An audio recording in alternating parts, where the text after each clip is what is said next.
Hey, what's up? What's up? This is Steven. You are watching Pure Hearts, and hope you guys are well today. As you know, I'm recording this on the day of the Halloween 31st, October 31st. Yeah. All right. But the truth is, I wasn't planning on doing this video. I was a little lazy when it came to, not lazy, but I just wasn't in the mood to really talk about things on Halloween. But I figured, you know what? Why not? Why not talk about Halloween a little bit? You know why? Because I got inspired by a few YouTubers that I've seen coming around. Not even in the Christian realm in terms of media.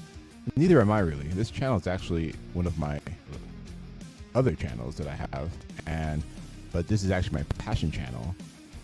So I know it sounds weird. I have other channels, but this is my passion channel, right? This is my ultimate channel, and this is the channel I wish I had more time with, because I've just been my schedule's been crazy, and Halloween's going on. People are going crazy. People are dressing up in costumes. I have no idea what's going on, but it's a time where a lot of people who like to do all types of incantations and all this other stuff, they really take this day seriously, right? And Christians should take this day seriously in the sense that we should kind of protect ourselves and pray over our house and pray over ourselves. Maybe take some communion. How much grape juice do I need? And I'll say that because I heard some stuff from another Christian, but she was a former witch. There's actually two of them, and I will like to maybe observe two of those former witches. One had an interview a year ago, and I happened to catch that. And the other had an interview this year as well. So they both had, they've been on YouTube, they've been going viral. And then this guy named Michael Knowles interviewed her again. I think she's the one from Venezuela, so she's like a former witch, and she got into the occult. It's kind of weird. And as a Christian, I'm like, sometimes it's easy to not think about how many people came from the occult and to really start taking Christianity even more serious than Christians, especially the ones who grew up in the church, because they understand the spiritual world even more so, because they've really, really experienced it in more the negative way. And hey, maybe we can learn something from this former witch turned Christian turned, Holy Spirit filled Christian who really takes the spiritual seriously to serve God and warn people about the dangers, not just of witchcraft, but even simply taking up and buying a costume, taking your kids, going to parties on Halloween, dressing up, doing trick-or-treating. It's pretty... I know it's a cliche. Okay, Christians don't like Halloween, but you'll be surprised how many Christians actually celebrate Halloween. So I would be cautious of that. If you are thinking about going to any parties this year, just hey, relax. I'd rather you watch a random Netflix movie than go out there and be in danger. But just don't invite anything, back into the house if you do. Well, even not from the TV, right? I would also should suggest not to watch scary movies. I try to stay away from scary movies in general. I know slasher movies are not exactly the same. Depends on what you're looking at, but they're pretty much the same, right? Just different styles. And yeah, you just have a lot of people who just don't take it seriously, right? And this little video, or big video, I'm not sure. It could be a big video. I'm not sure, but I have no idea how long it's going to be. I'm just going to be I'm not really trying to make it extra professional. I'm just going kind of talking to you guys, chilling on the 31st, and really just kind of telling you guys, hey, let's just be careful out there. All right. Thank you for the other YouTubers that inspired me to do this, who, have been talking about over the years. Me, I've always wanted to do an episode on Halloween and all that stuff. I just never really got the chance. I never really set up Pure Heart since 2021, and since then I've been doing more interviews and going out on the streets, meeting people, things like that. Took a break, came back in 2023, maybe around like before June. So it was like May, right? So this channel started back in May 2023. And now, October 31st, 2023, very early in the morning, I am giving you something today. And this is really just to make everyone think about things seriously and really think about the spiritual things more seriously.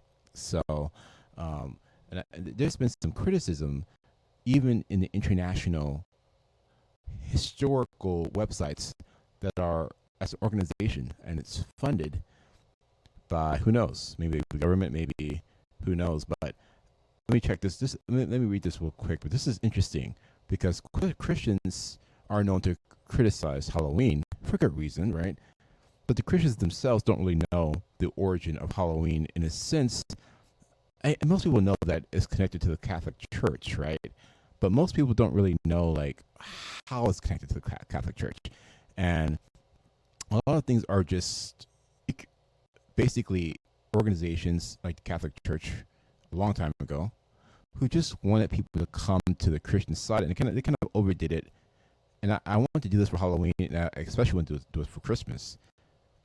And why did the Catholic Church have so many flops in the past that kind of created this whole culture, even got bigger in America in a way, and all around the world, from the Celtics all the way to the Catholic Church, and I'll explain that. So let me look at this real quick. This article, it's not really an article, it's more of a essay type thing. Not essay, it's like an observation, right, of Halloween. And this is the history of Halloween. So starting out, I'm going to just read this part. I already kind of went over it before. So this lady right here is being very critical of Christians right now. But it's fine because you know what? The Catholic Church knows that they messed up on that one, all right? The Catholic Church. I'm not Catholic, but I'm just saying. Some people think the Catholics are cool for helping create Halloween, you know? But, okay. I don't think that's the case. I'm not sure if they're actually proud of that. Let's see what actually happened, though. Christian groups. All right.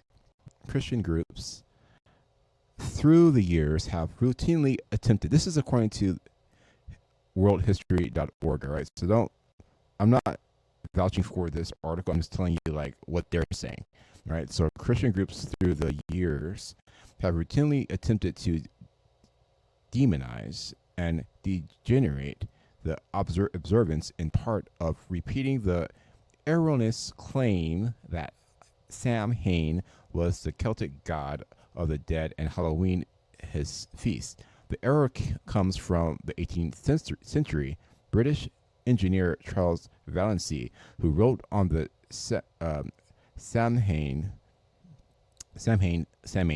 festival, I think the H is silent, with a poor understanding of the culture and language, and has been repeated uncritically since, right? So basically people say things and then people repeat it. Fine.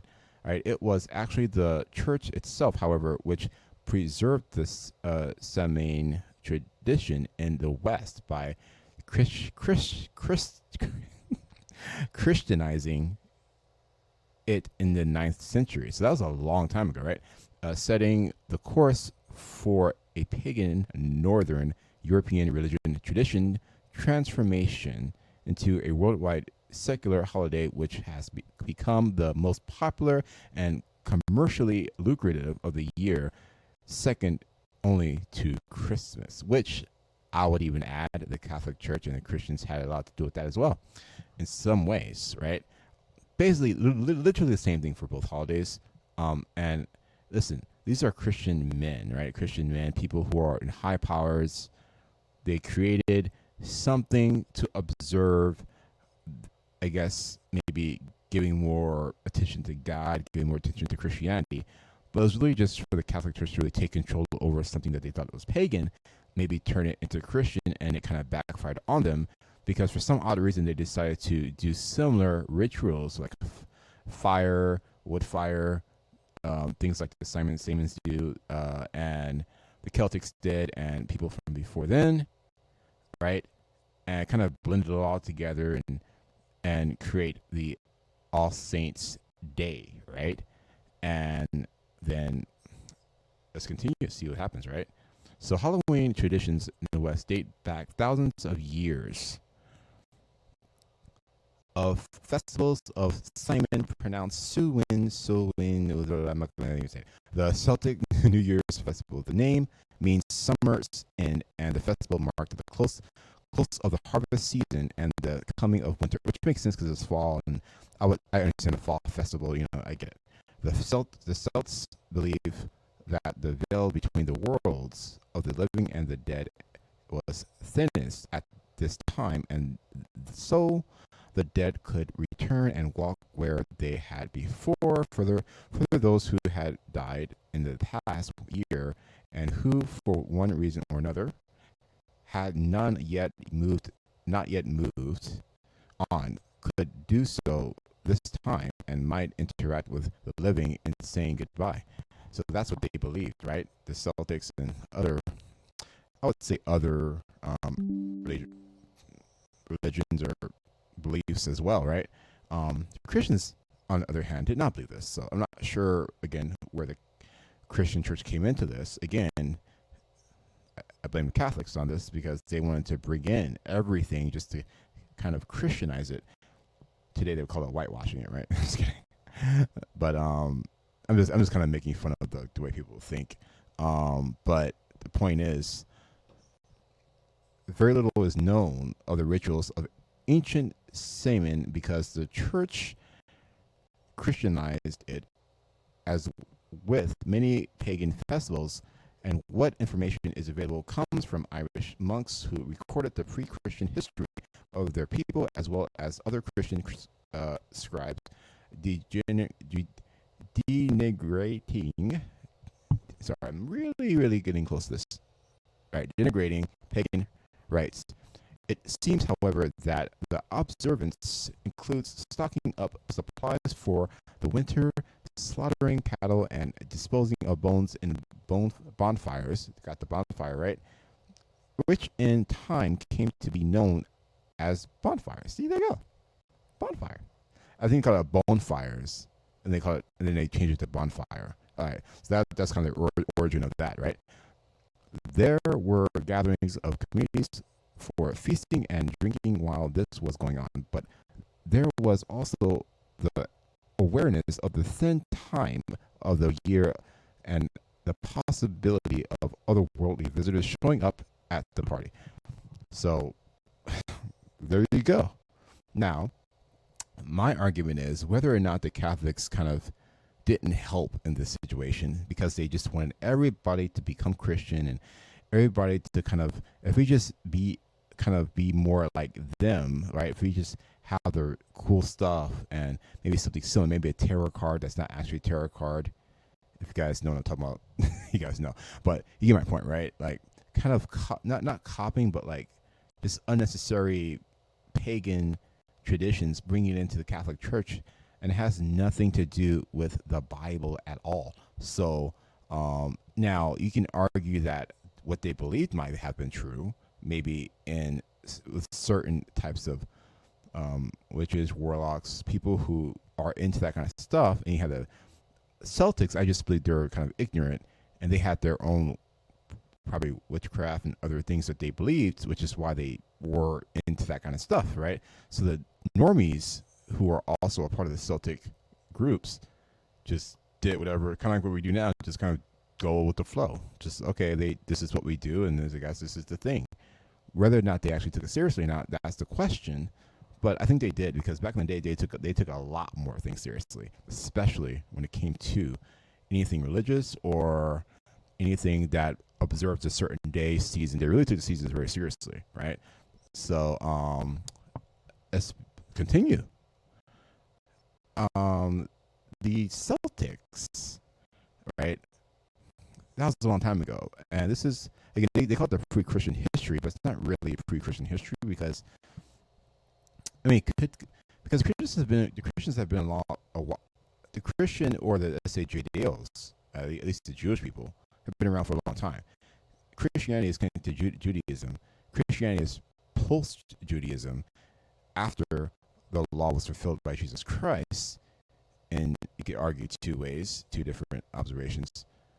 Uh, basically, what I mean by fulfillment is you're basically asking a question from someone and answering it as you're answering something as a question, which is kind of fulfilling Scripture. When he was a child, and then he literally fulfilled Scripture throughout his life and fulfilled prophecy, Jesus Christ, and that's where the Christians were born, especially during the Church of Acts, right? And so, let's see, departed loved ones were expected. This is coming back to the more pagan people. Departed loved ones were expected and welcomed, and the practice of setting out favorite foods for the dead may have originated as early as 2,000 years ago. Through this, unclear, but many other kinds of spirits, some which never had human form, could also appear.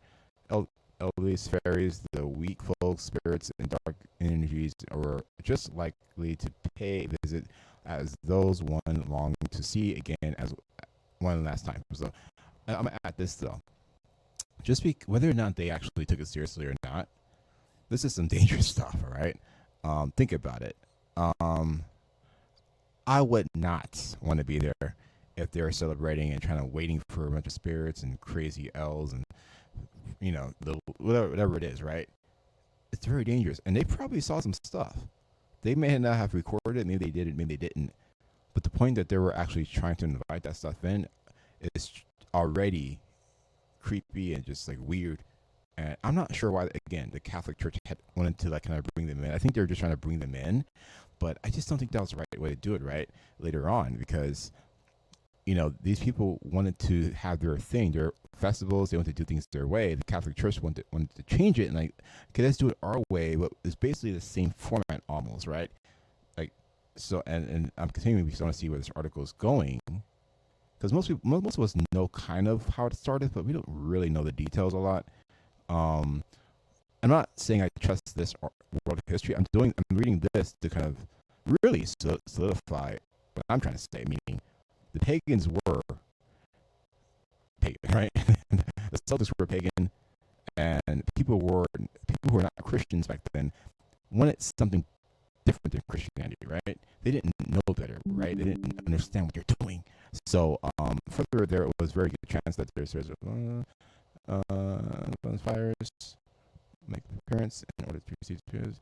People darkened their faces with ashes from the bonfires, a practice later known as goosing, and this developed into wearing masks. Oh, there we go, right? I thought it started in America, but it didn't. It started way back then. I'm just kidding. A living person would recognize the spirit of the loved one and could then reveal themselves, but otherwise remain safe and unwanted attention of darker forces. So basically,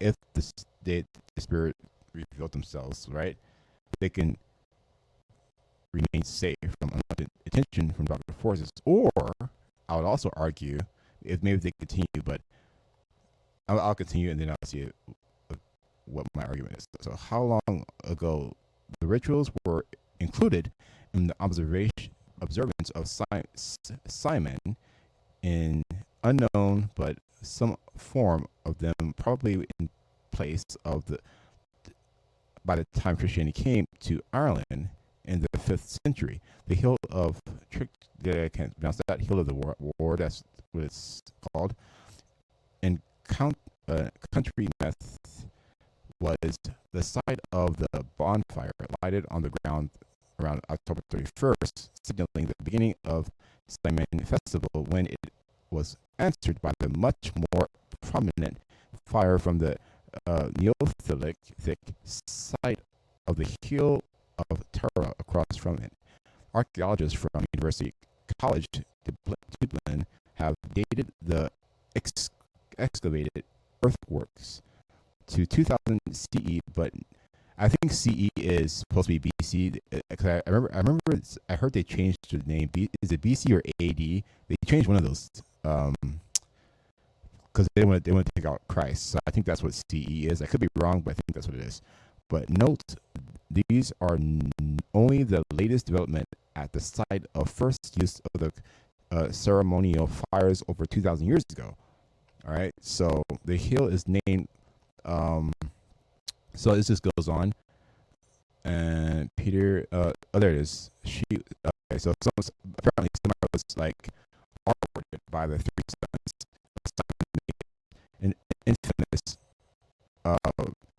for his confrontation with Saint Peter in the biblical book of Acts 8:9-24, and gave birth to the hill that bears her name before dying there. The inclusion of a biblical villain in her story obviously placed the legend of the Christian era and aligns that name that I can't pronounce, Telechka, with St. Peter in so far as they shared a common adversary. Scholars believe that the Lechka story, like so many Celtic legends, was Christianized after the coming of St. Patrick to Ireland, and her R word based the sons of Magus was added to a pre-existing account. So they're basically saying that people like St. Patrick or other Christians kind of mixed in, for whatever reason, mixed in this story, maybe mixed in St. Peter with Mug Ruth, who traveled the world learning his craft. She by three sheep are by 3 cents. So basically, the sons of Simon Magus, infamous for his confrontation with St. Peter, sons are worded a lady, right? The daughter of the powerful Druid Mug Ruth, right? So that's basically what it is. So, and yeah, so I guess I think there's a statue somewhere of this.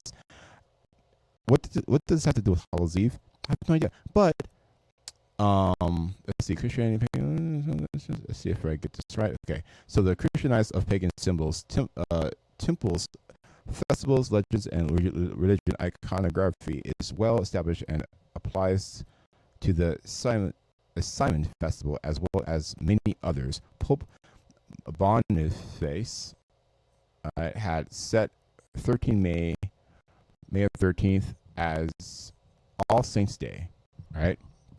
All Hallows Day, at feast day to celebrate those saints who did not have a day of their own in the 7th century, when he consecrated the great pagan temple and the Pantheon in Rome to Saint Mary and Christian martyrs. But in the 8th century, Pope George III moved the date of the feast to November 1st, basically, the 1st of November.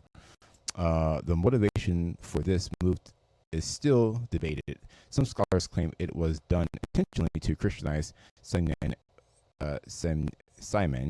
by turning it into All Hallows Eve, which is most likely true as the move follows the established Christian paradigm of redeeming all things pagan in all efforts to ease the conversion process of a given population. So yeah, it's basically what I said. The Catholic Church basically wanted to kind of lubricate, kind of ease in, slowly change things into the as Christian. I'm not sure how far they're willing to go. Like, how far from pagan to Christian could they have gone? How many years that would have taken? Because it seems like to me it only could have gotten worse based on what happened, right? Because if you're already starting off in a pagan style, the rest of the world could take control over it too if you don't have control over it. And if it's not God's will, obviously, the enemy could come in and kind of steal your plan and then completely turn it on its head and make the All Hallows Eve or All Saints Day into Halloween, right? Or later on. That's basically what happened. I'll tell you what happened. It basically happened with Christmas doing away. We preserved it pretty well for the most part, but it just kind of split off into two weird things, right? So, or maybe multiple things. Prior to let's see, prior to Christianization, Romans festival, and okay.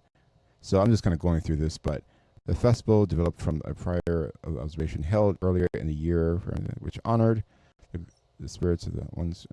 So basically, the Catholic Church, because they say the Christians did it, I feel like it was more the Catholic Church, but because they have a history of doing that, they usually have like either they call it Christianization, but I feel like it's kind of a weird word to say, simply because I just don't think they're actual Christians would have done this. I think they just would have just done what the Book of Acts would have done, was just bring people to Christ, use the power of the Holy Spirit.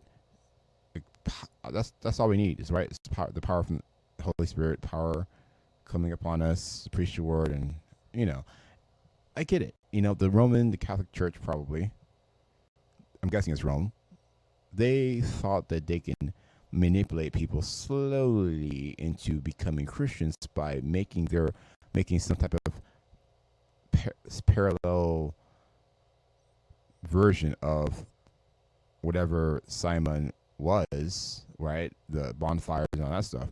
Just make it All Saints Day and make it All Hallows Eve later. And then it basically turns into Halloween somehow, right? All Hallows became once the festival was Christianized, All Hallows Eve became a night of vigil, prayer, and fasting in preparation for next year when the saints were honored at a far tamer celebration. All right, so the old ways had not died out. However, on bonfires were still lighted, only now in honor of Christian heroes, and the turning of the seasons was still observed. Only now the glory of Christ, right? So many of the rituals which accompanied this new incarnation of the festival are unknown, but by the 16th century, the practice of souling had become integral. The poor of the town or city would go about knocking on doors asking for a soul cake, also known as soul mass cake, in return for prayers. Right? So this practice through to have begun in response to, I think I kind of, where am I? So let's see. Sorry, this mouse is getting on.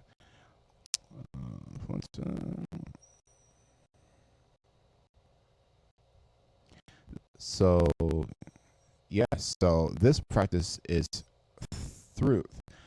thought to have begun in response to the belief in purgatory, where it was thought a soul lingering in torment unless elevated by prayer, and most often money paid to the church. After Protestant Reformation, souling, quote unquote, continued in Britain. Only now the Protestant young and poor offered to prayer for the people of the house and their loved ones instead of those in purgatory, while Catholics continued the older tradition. So that's interesting.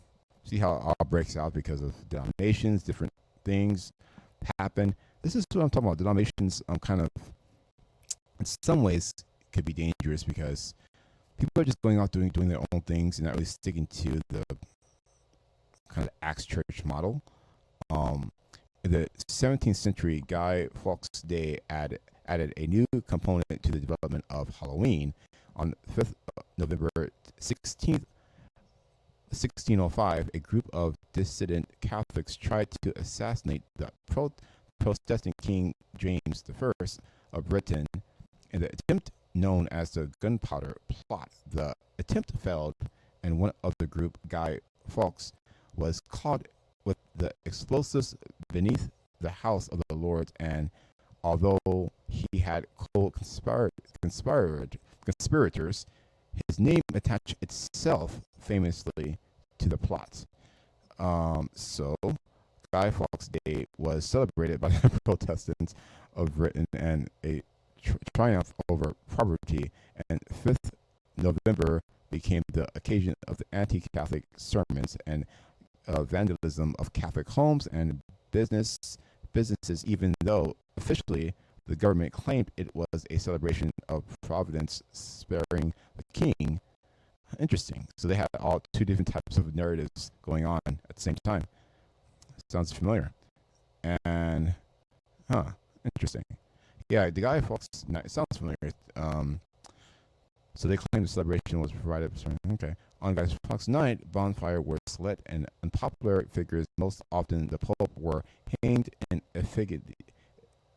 effigy, while people drank, feasted, and set off fireworks. Children and the poor would go house to house, often wearing masks, pushing an effigy of Guy Fawkes in a wheelbarrow and begging for money or treats, while threatening vandalism if they refused. So, coming to North America, when the British came to North America, they brought these traditions with them, the Puritans of New England, who refused to observe any holiday which might be associated with pagan beliefs, including Christians. And Christmas and Easter, kept the observance of Guy Fawkes Day on 5th November as remembered of their supposed moral superiority to Catholics. Guy Fawkes continued to celebrate up until the American Revolution of 1775 through 1783. The rituals of Simon arrived in the United States less than a century later with the displacement of the Irish in 1845. 1849, during the Potato Famine, the Irish, largely Catholic, continued to observe All Hallows Eve, All Saints' Day, and All Souls' Day, along with the practice of souling, but these festivals by now were infused with folk traditions such as the Jack-o'-lantern, or Jack-lantern, right? So it just went insane, guys. The Catholic Church, all with the Puritans in England. For some reason, the Puritans liked Guy Fawkes Day on the 5th of November. Not sure why, right? The Puritans in New England, they refused to observe the holidays which might be associated with pagan beliefs, including Christmas and Easter, kept observance of Guy Fawkes Day on the 5th of November as a reminder of their supposed moral superiority to Catholics. Now, I think they would have been morally superior, quote unquote, if they didn't celebrate Guy Fawkes Day. But I understand if they celebrated Guy Fawkes Day in the sense of maybe the Guy Fawkes represented freedom from the government, I would understand that sentiment. They probably could have changed the name if that's the case. The question is, were they going around begging for treats while vandalizing property? I don't think the Puritans would do that. So why celebrate Guy Fawkes Day? That's a very interesting question. Maybe you guys can comment below. But yeah, they did celebrate that. I think it was merely, in my opinion, I think it was merely because of kind of going against the government, the king, things like that. That's why it was a thing in the first place. Now, the whole asking for treats and carrying around some figure of Guy Fawkes in a wheelbarrow, that was just people doing that, all right? So people just invent all types of holidays. It doesn't have to make any sense. The question is, why do Christians need to adopt those things, right? Kind of slowly bring them into the Christian world? Who knows? Now, I understand especially why they didn't celebrate Easter and Christmas at the time, because it was kind of they're both pagan holidays, especially Easter and Christmas. They're both the same, right? And just like the Catholic Church was celebrating All Hallows Eve, that in a way was pagan because it was adopted by pagan practices and kind of tried to bring people over to the Christian observation, right? Slowly. That was their plan. It was kind of like a scheme, but it didn't work out that way. I don't know. Like, I don't think God works like that, right? It was a little bit. It's kind of like a manipulative way to bring people over to Christianity. We don't need to do all that. Christians are already cool, right? So I'm just saying, you gotta be careful, guys. You gotta be careful. So we don't have to learn about the jack-o'-lantern, but it's a clever drunk con man who fooled the devil into banning him from hell. But because of his sinful life, could not enter heaven. After his death, he roamed the world carrying a small bundle. So we all know about Jack Lantern, right? Story. So, but these are all legends. These are all myths. This stuff. This is when it becomes kind of fictional in a way. Maybe not as much fictional. Hopefully not. Hopefully it is fictional. That's my point. The basis of Hollywood. So these are all stories that are coming about. So the Jack Lantern is coming up at the same time. Guy Fawkes Day is popular and really, really shining. But Guy Fawkes Day was no longer celebrated in the United States, but aspects of its attached themselves to the aspects of it attached themselves to the Catholic holidays of October, especially vandalism. Only now it was indiscriminate. Anyone's home or business could be vandalized around the 31st of October. There you go. So in the village of in the village of Hiawatha, Hiawatha, is that how you pronounce it? Kansas, the morning of afternoon Halloween in 1912, a woman named Elizabeth Cribbs grew tired of having her garden and entire town vandalized once a year by marauding children wearing masks and initially using her own resources. Organized a party in 1913, the start of a specific war, I believe, for the young people where she hoped she would tire them out enough that they would have no energy for destruction. All right, so yeah, there you go.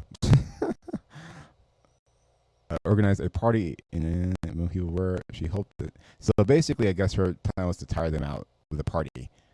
She underestimated their determination, however, and the community was vandalized as usual. In 1914, she involved the entire town, brought in a band, held a costume contest, and put on a parade, and her plan worked. People of all ages enjoyed a festive rather than disruptive Halloween. News of her success traveled outside of Kansas. Give it up for Kansas, though, to other towns and cities, not in a good way, which adopted the name, of course, of established Halloween parties, which included costume contests, parades, music, food, dancing, and sweet treats, accompanied by frightening and decorative of ghosts and goblins. Right? Although Miss Cribbs is sometimes cited as the mother of modern Halloween, this is not entirely true, as she did not institute the practice of going door to door asking for treats. This tradition was a few centuries old by the time she put on her first events. Cribbs' original version definitely did impact how people in America celebrate Halloween. However, and the Halloween frolic of Hiawatha, Kansas continued to be observed annually, along with the many similar festivals in it inspired. So my eyes are like bright screen. The party, let's see. So, however, did not catch on the nationwide end. By the 1920s, so-called mischief night had become a serious problem, not only in the United States, but also in Canada. Canada caught it. How exactly the practice of destroying people's property on the night of the 31st of October morphed into going door to door asking for candy in return for leaving a home in one piece is unclear, but it was already established in Canada by 1927 when a newspaper article from Blackie, Alberta, Canada, featured a story about children going door to door in the way, and it's the first known appearance in print of the phrase trick or treat. The children were given the candy and the homeowners were left in peace.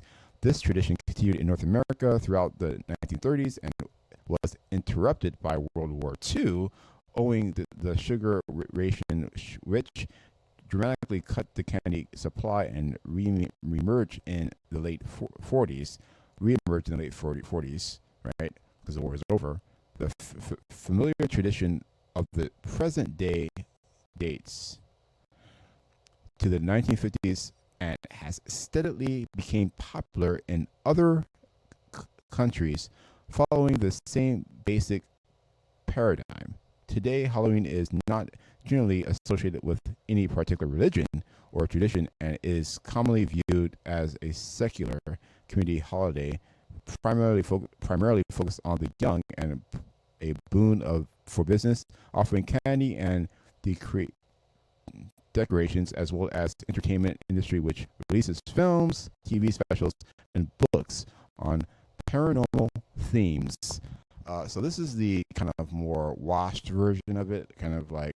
So according to this article, I'm reading from the website, guys. All right, and my eyes are kind of like dry. So if I'm mispronouncing words, I'm just trying to see the screen because it's kind of bright. And yeah, so please excuse me. All right, it's very late. So yeah, this is kind of how it started in America, right? For some odd reason, kids either knew this story or somehow maybe the traditions from the Celtics, coming from the Catholics, coming from the United States, 1700s. Who knows? Who knows how long this was known? How did the kids know to create mischief, right? Because similarly, the what's the name? The Guy Fawkes Day was very similar, right? Is very similar. So maybe they knew about it in some way. How long did this tradition carry on? Because it seems like it was happening in the early 1900s. That's interesting. I wonder if it happened in the 1800s and the 1700s. Did kids continue to do this, or it just became known because newspaper decided to write about it all of a sudden? Why now? Is it because of the person who found a way to kind of get the kids out, creeps? The person who kind of the mother of modern Halloween.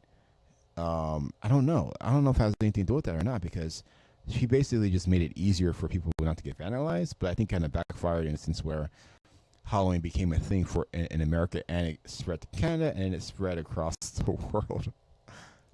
So for some odd reason, America had a lot to do with kind of getting Halloween off the ground and the way we know it, kind of like Christmas in a way, and Coca-Cola, right? And that's very interesting, because it seems like the two almost don't connect, but maybe they do in some small way. Maybe some family who understood about the other traditions, like Guy Fawkes Day, maybe they just kind of carry. Maybe some families carried the traditions, and it caught up in the 1900s. All of a sudden, some dissidents who had this long line of like traditions kind of caught up to this specific town, and then this lady kind of caught it, and then the newspaper caught it. Who knows? Who knows how long this has been going on before the newspaper printed it? That's very interesting. I'm just curious because does anybody actually know where this came from? Yeah. So again, I don't care because we shouldn't celebrate Halloween anyway. And so this is definitely a pagan holiday. We saw the origins from the Catholic Church, and then all the way back to the Celtics. Now, I say it's Catholic Church. They say it's a Christian. They say Christianized. I think it was Catholicized, right? Because the Catholics have multiple traditions, obviously outside of Halloween. I'm not saying Halloween is their tradition. I'm saying that they started it, like kind of pre-started it, and it kind of got out of control, just like what happened with Christmas and Santa Claus, right? So yeah, I think Christians have to be careful, especially when it comes to trying to bring people over to their side in creative ways. Sometimes it can get a little out of control, especially when you're actually literally creating a festival when it comes to like the dead and coming alive and like souls and what's that, purgatory, things like that, right? We don't need all that. So this is kind of the first part of this whole video, but I just wanted to get that out the way, and you kind of see the bonfire here. And listen, guys, I'm just saying, like, bonfire on Guy's Fawkes Day. That's what this is. And I think Guy Fawkes Day was the one that really started to kind of vandalizing and give me candy or food or else. And then somehow it got to America over a very, very thin thread, somehow kind of wiggled its way there and continued all through the 1900s, all through the 40s, stopped for the war, continued after the war, and now we have the Halloween we know today, unfortunately, because now Christians, for some odd reason, don't think Halloween's a big deal, right? And I have a video, interesting video that I found that might have a good explanation of why you shouldn't celebrate Halloween. Now, this is just cliche for on the Christian side, sure, but I think this might be a good one because Halloween isn't nothing to play around with because you kind of invite spirits and things that you don't want in your not only in your house, but also just in your life, right? So she explains why observing Halloween is dangerous, even if you're just going out to trick or treat or dressing up in a costume. Even if you're going to a party that happens to be a Halloween party, but you yourself is not really celebrating Halloween, you're just dressing up to hang out with friends, but you don't really celebrate it, but you're there. That's also bad. So be careful about that too. So I'm gonna play this video real quick and see. Let's see. Hi, brothers and sisters. I hope you can hear me. So this is all right. So this video is going to be about Halloween and. Oh, this video is very square. The perspective of someone who was involved in witchcraft before coming to Christ. Guys, just for a warning, there's going to be some. All right, so I'm just heavy gonna things put I it talk here. About. The Lord's given me quite a burden and like a duty, I feel, to talk about these things to His people.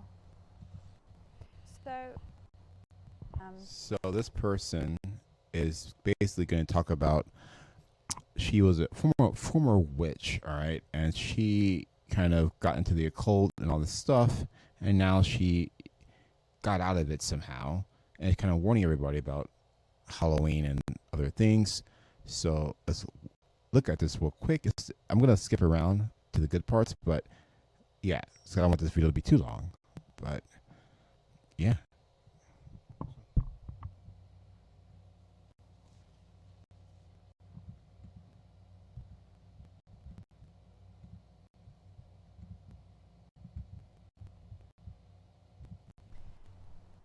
just for a warning, there's going to be some quite heavy things I talk about. The Lord's given me quite a burden and like a duty, I feel, to talk about these things to His people.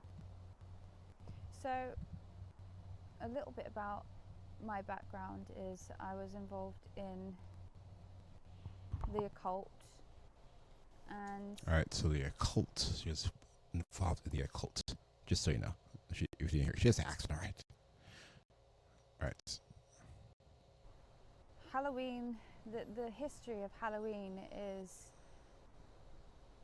where there's all of the history of where people used to dress up like evil spirits to try and camouflage on that night because there was so much activity from evil spirits. And the way that the townsfolk would ward them off would be to dress like them, to camouflage like them, and if they conformed like the evil spirits, they were believed to be less likely to be targeted and messed with by the evil spirits. Now, so there it is. They are less likely to be targeted by the evil spirits because they dressed up in costumes. And this was like a long time ago. This had nothing to do with what we know now. It was way back then, but it's somehow caught up to the modern times.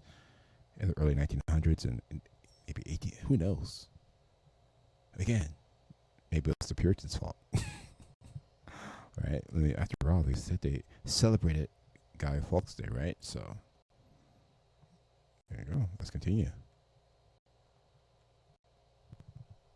As an ex-witch, I know that that night is very, very important He's for ecstatic. the kingdom of darkness. It's the time where the veil is thinnest. It's where you get all of your sorcerers, magicians, witches, warlocks, wizards, shamans, druids, you know, all of those spiritual people that are involved in the dark side. And you know, what we were talking about recently in the Bible study was how the occult, the word the occult means hidden, right? So a lot of those people that do ceremonies on Halloween night, a lot of them don't know that they are aligning with the devil. I mean, I didn't know until I came to the Lord.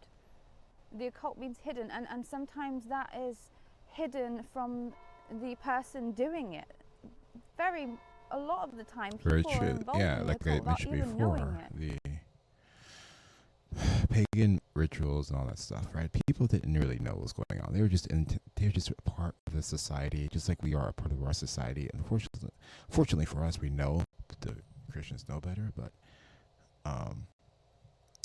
regular people don't really know, right? So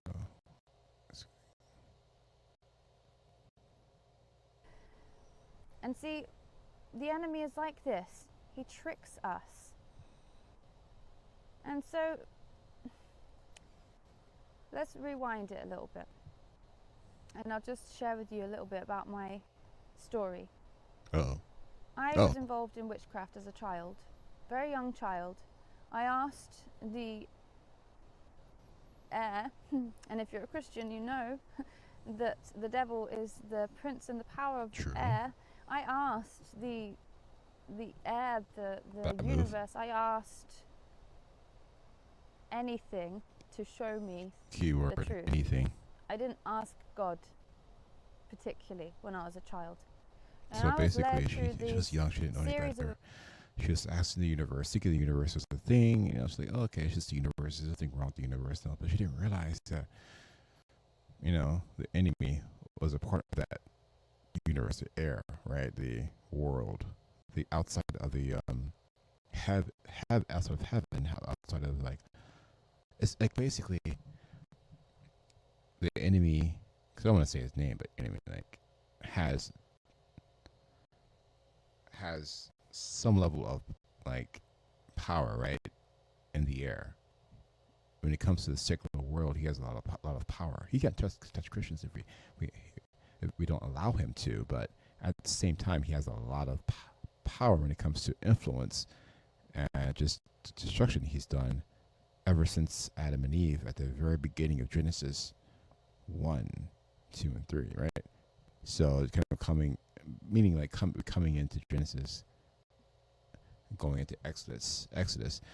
At the very beginning, he was already like working people's minds and manipulating them, completely like decimating the human race in a spiritual sense, and until Jesus came back and redeemed us by the blood of the Lamb, right?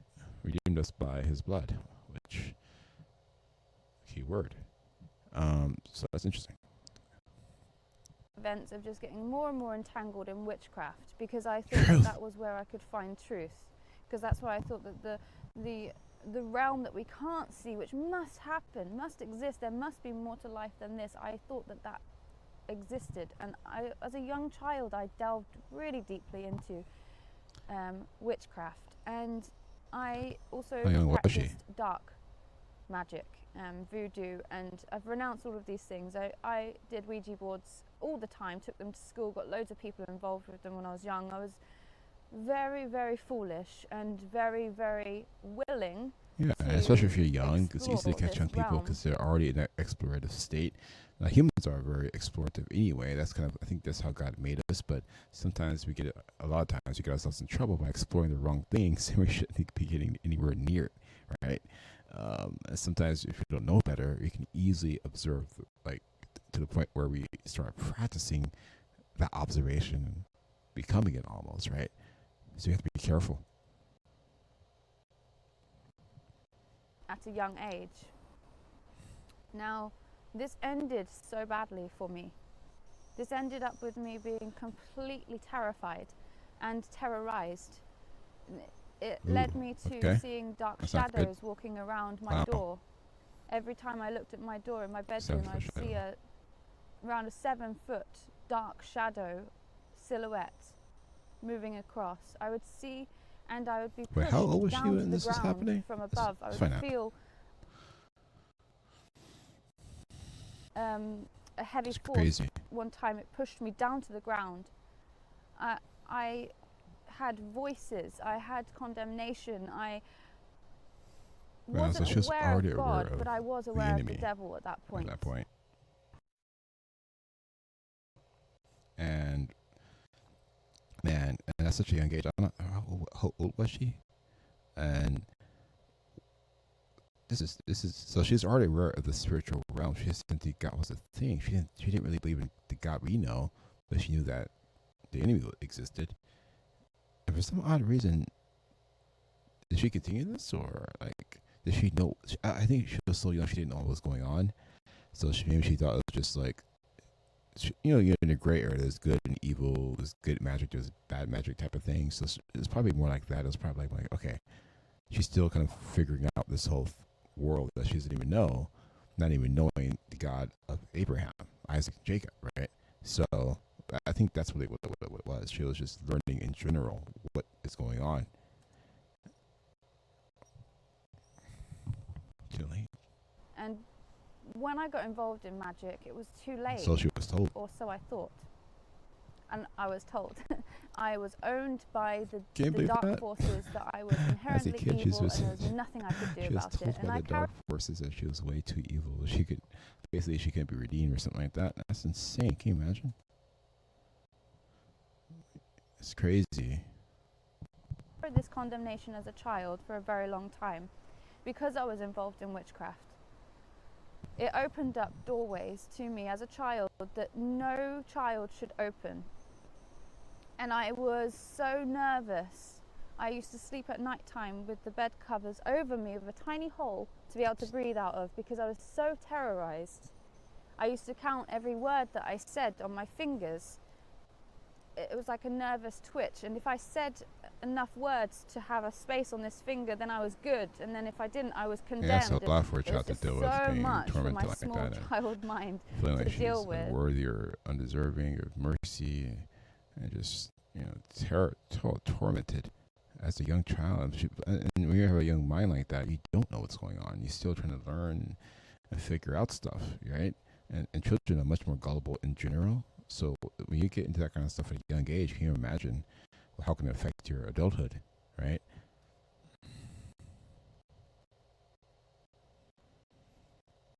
When I'd opened up that can of worms of witchcraft and magic, it's real. It's real. And believe me, you don't want to be in a place where you get involved in that frivolously and sillily and then end up realizing, what have I got involved in? So I, as a child, threw away and burnt my tarot cards. I mean, I did tarot readings when I was little. I was involved in so much of the occult at such a young age, and all I can remember being an influence on me for dark things was me and a friend who practiced witchcraft together, we would go and see this lady, and she was a Buddhist, and we would go to her, and I think we were around 6, and we would go to this Buddhist's house, and this was kept from my memory for a very long time, and we would do rituals with prayer beads and saying mantras, Buddhist mantras. I didn't know what I was saying. I think I tried to find it, and it's something about nature Got the worship. Buddhists, And got the I mean, nature that's where I worship. ended up. That's kind of, yeah, I can see that Buddhist is doing that, and I know Japan kind of adopted Buddhism, and so did, I think it came from was it India? No, China, Buddhist. See, I get confused sometimes when it comes to Buddhism. Basically, Buddhism is definitely in Thailand. Cause when I visited Thailand, it was everywhere. Buddhism was just their main religion. But if you go to Malaysia, maybe Indonesia, they may be more Muslim. They probably have a little bit of Buddhism in there, maybe. But for the most part, I think Muslim. And then Thailand is Buddhism. Japan would be Buddhism, Shintoism, a few other things. And Christianity is kind of growing in Japan. And then you have China, you have Christianity exploding, but it's underground, right? But you probably have some form of Buddhism, still have some Buddhism in China as well. And what else? I think, so it's pretty interesting. And I think they also have it in India, if I'm not mistaken. I could be wrong about that. Comment below, guys. But I feel like Buddhism, and then yeah. So the whole the monk thing. It's very, very, very it's very Asian to me, and yeah, it was just funny. Buddha never wanted people to call him a god anyway, so that's another story. But yeah.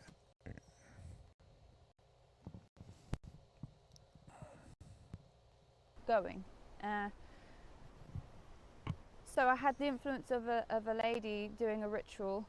Halloween. I had influence of things like Halloween. I remember me and my friend would make gravestones, as in like paper ones, and stick them on the wall on Halloween night and sleep like this. And you know, just we were so consumed with the darkness. We were so silly as well, because when you're a child, you don't know what you're messing with. I think I did one trick or treating like session one night a long time ago. I was like 7 or 8, 9. I don't know when it was, but it was a long, long time ago. And I still remember what I wore. A costume. I think it was a Power Rangers costume, if I'm not mistaken. I think it was Power Rangers. It's like one of those masks you just put. It's not like a full mask. It's like a half mask. You just cover your face and kind of a rubber band over it, and you have the full costume. You're wearing it.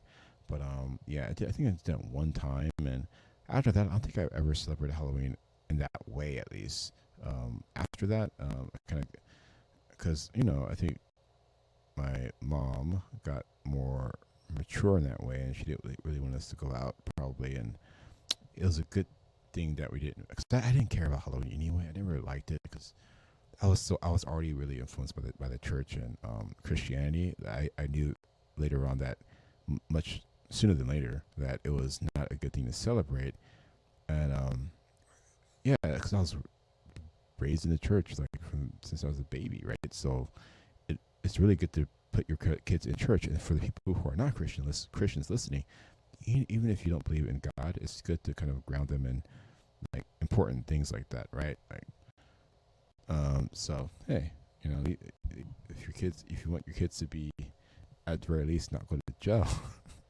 and get in trouble, maybe church could help prevent that, right? People take their church for all. People go to church for all types of reasons. They take their kids to church for all types of reasons, and I think it's a good idea to basically bring your kids to church, even if you're not a Christian, but maybe they at the very least give them a chance to kind of observe the Christian holiday, and not Christian holidays, but Christian practices, Christian ways, right? The Bible and all that, and they could be an influence. And if the crowd pulls them far enough outside of Christianity, then at the very least you're doing your job. They'll probably end up going back kind of steady, and then maybe moving towards Christianity later in their lives, hopefully sooner than later, right? So it really just depends on the families, because you also have families who are born like pastors' kids, and they kind of go off the wall, and then they eventually come back, maybe kind of like the prodigal son, right? That's the idea. But yeah, it's a scary word out there, guys. Gotta be careful. It could be that's scary, but I don't use that word. But guys, it is crazy out there. So you have the Christians being attacked by these forces because the enemy wants Christians to fail and be gone, right? And then there's the other side for people who are not Christians. the other people have no protection because if the Christians aren't there, if God's not there to help them, then they're completely vulnerable to the enemy in a spiritual sense, right? So that's why Christians have to protect themselves. And doing it, Psalm 91, Psalms 23, Psalms 121, right? Things like that. So I just want to.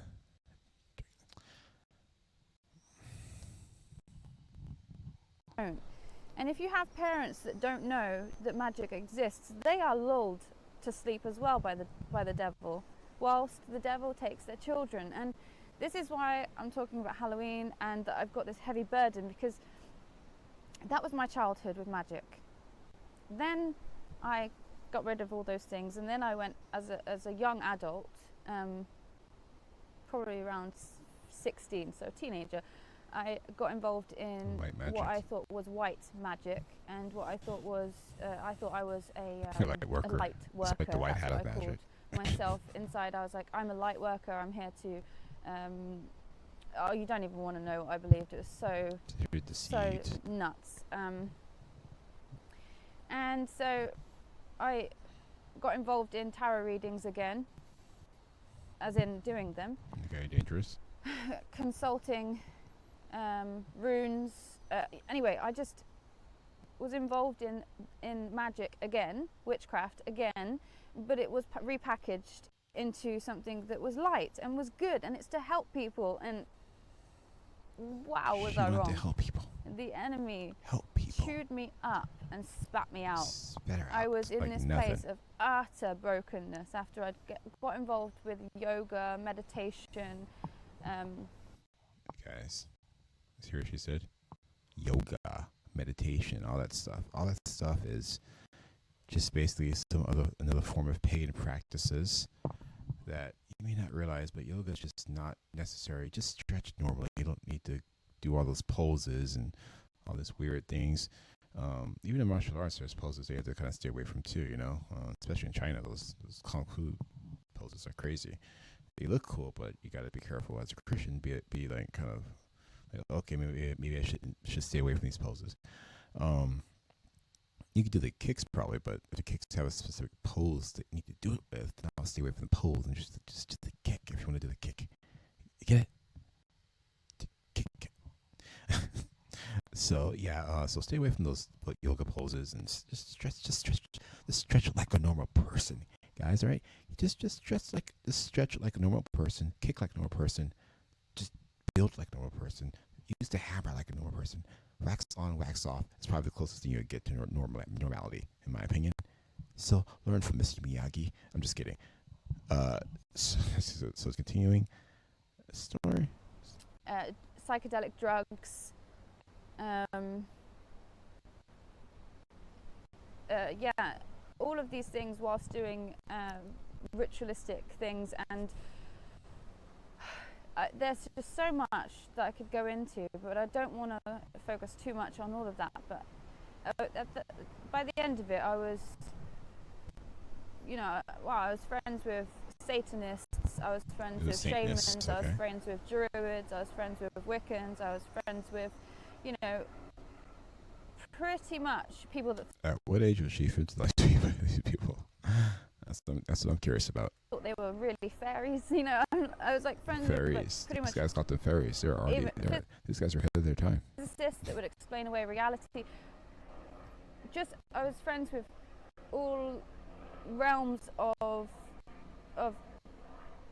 magic and basically different forms of the occult. And I just thought it was all, different ways that people experience reality and different ways that people have their own walks. Yep. And, everyone's truth was subjective, and I had no idea. I was lost. There it is, guys. Here comes the subjective truth. That's when things get really dangerous, in my opinion. You could believe in pretty much anything.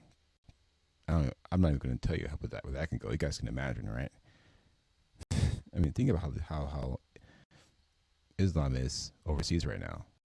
They're going insane because they believe what they believe, and they think R&ing girls and kidnapping girls are okay.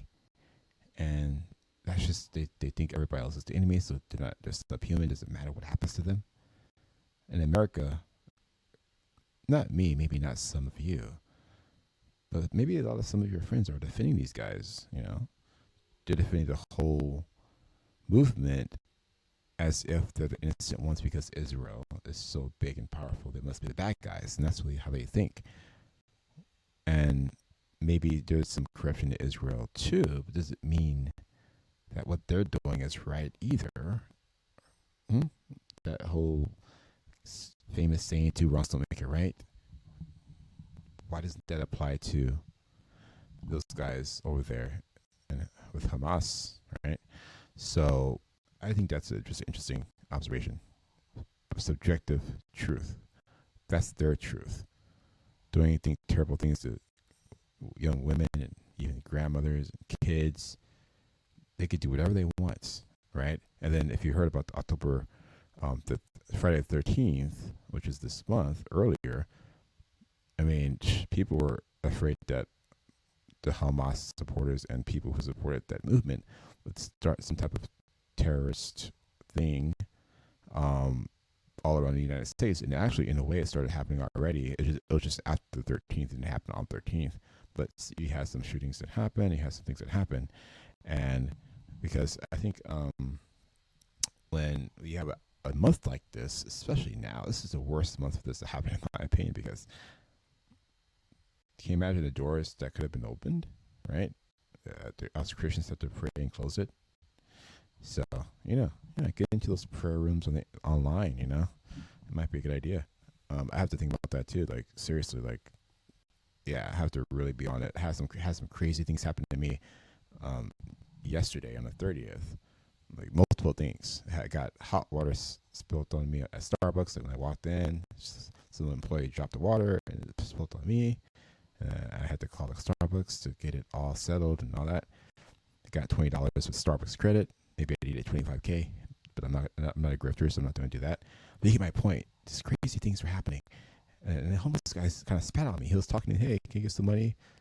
It's like, not to wipe my face off. I didn't want any germs. Some homeless guy, right? So, hey, I want to give to the homeless people, but when they spit on me, I don't want to give it. I'm just kidding. I'm only human. I'm just kidding. So it's like it's just attack after attack after attack. Just like, geez, this came out of nowhere. I just opened my windows, saying what's going on. The guy, I guess maybe the way his teeth were or whatever it was, he just kind of came out of his mouth and just, man, in my whole life that has never happened to me. But I figured, you know what? It's October 30th. It makes sense to me. I just have to cover myself with the blood of Jesus and pray that, hey, for that 93rd Psalms, 91st Psalms, 23rd Psalms, 121, and a few other prayers, I'm sure. Especially the Lord's Prayer. Pray that too. Use that format, basically. But continuing. Lost, completely lost. And I was going to be someone to advocate for ayahuasca down in Cornwall. I had friends with shaman energy healers up in Glastonbury, and they wanted me to be an advocate for the rituals down in Cornwall, gathering basically a coven, gathering a group of people together to do energy healing and ayahuasca and psychedelics and different things to alter your mind. Specifics of that. So psychedelic. I have a little bit of experience in all of these things. Now, when I came to the Lord, it's very simple. There is the kingdom of light and the kingdom of darkness. You're either with Jesus or you're not with Jesus, and it made everything so much. Yeah, make it very clear. Well, everything made sense finally because I had the eyes of Christ, and I realized just what I was involved in, just what I was going involved in, and sorry, I get quite passionate about it because it causes me a lot of I think it's righteous anger, because there's so many people caught up in all of this that just think it's to help improve themselves and to self-improvement, right? That's the kind of movement we know about today. Self-improvement and improve yourself. Yeah, I mean, We need to just improve ourselves and refine, but we don't know like how to improve ourselves, right? We don't know who's the mentor, right? So Prove the way night of incantation and ceremonial, like if you're involved in all of that stuff, you wait till this night for special and specific purposes. Now, because the veil is thinnest, and it is, and maybe it's because of all of the ritualistic stuff happening and so many people aligning with the kingdom of darkness, it gives it more power. I don't know, but yeah, so that was also my question, because get a closer shot here, but basically, what is it with the 31st, and why do they keep saying, okay, it's the thinnest veil around this time, the 31st, and things come out, blah blah blah. It's just like the interdimensional beings, as some people talk about, right? But the point is, it's been a thing, an observance for a very long time. The pagans were doing it for a very long time. Celtics, all types of people, way back, and not even them. I would argue thousands of years before that, probably different cultures, all types of cultures, right? The Naztecs, was it Naztecs? Aztecs, sorry, not Naztecs. I'm thinking about the stock. The Aztecs, before the Christians came over and took over and sacrificing. Everybody seemed to need some type of sacrifice. Every type of pagan culture, in my opinion, seemingly needed a sacrifice, specifically of blood, and they would use that blood to give to the gods or whoever crazy thing they're worshiping, Moloch, whatever we're going to call it, right? Like, it was all the way back to the Bible days, guys. So this is nothing new. I think just the Celtics caught their own little thing, little tradition, little festival. First it was about the crops or something, and the seasons. Then it kind of morphed into something else, and that's how it happens. It kind of just slowly morphs. I think the Catholics was trying to slowly morph it into Christianity, but they started off with a very bad foundation, in my opinion, because you should have never did their practices in the first place. You could just made what you had cool and kind of built that culture from the inside. And the people who are Catholic and had kids, they would pass it on to the next generation, and the next generation, and they would influence people outside stronger, right? So I think that's the way you should do it, in my opinion. But trying to copy them to persuade them, they've already won in a way, because the fact that you feel like you need to do that, to me, is silly. So just saying, just observation. So continuing. How back in the day people would dress in costumes to look like they are evil spirits, to camouflage, so they would conform to the evil to be left alone. Now, isn't that so true in our Christian walk? When we are a light, when we are Christ's, we are then attacked. Yep. I mean, I had no idea when I was involved in the occult that I was really riddled with demons, really riddled with so much darkness, until I came to Christ and he filled me with his light, and then those things were revealed and exposed for what they were. Yeah, they came out the light because they started hating you now. They already hated you, but they hate you more now because These energy, these what's the word? Sorry,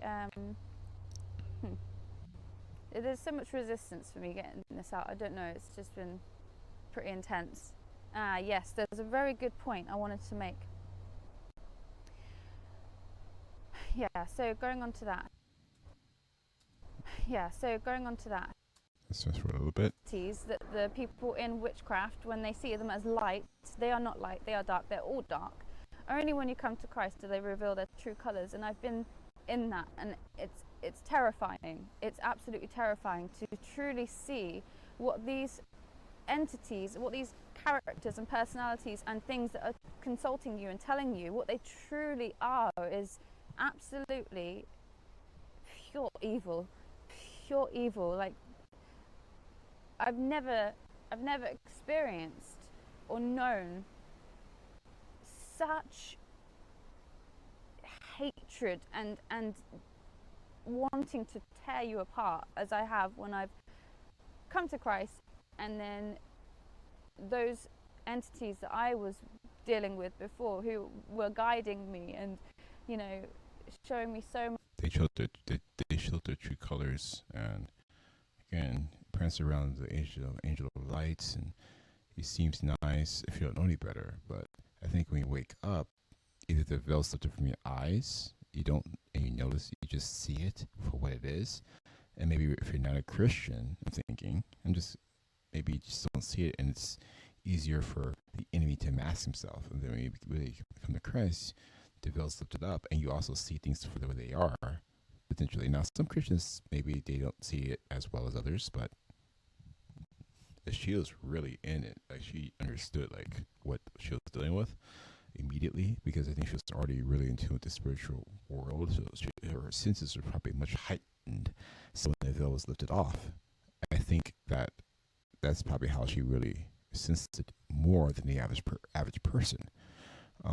So I think that's kind of how it happened. The veil lifted up, she sees more, and now it's been revealed to her, and now she's sharing it with us. Much wisdom and giving me dreams and prophecy and leading me on this rabbit trail of destruction. When I truly saw them for who they were in Christ, it was terrifying. And I'm sure. The thing is, if you are celebrating Halloween, you're aligning with those things. You're aligning with the kingdom of darkness. You are, in fact, involved in their ritual. Now, you might not know that, so, you know, that's the thing with the occult. It's hidden knowledge. It's hidden. So many people that are involved in it are taken as they don't even know. And then, but not you, brothers and sisters, not you. You are children of God. You are not to align yourself with the enemy. Don't do it. It's not for it's you. Not cool. That's not where you belong. You don't belong in playing games with something that is definitely not playing games. You're not playing. Mean, the devil is so evil, and the thing is, like, I've been sneaky. I know I never was a Satanist, as it were, but I aligned myself with Satan. And you could say I was somewhat more dangerous because I appealed to people as the light side of Satan.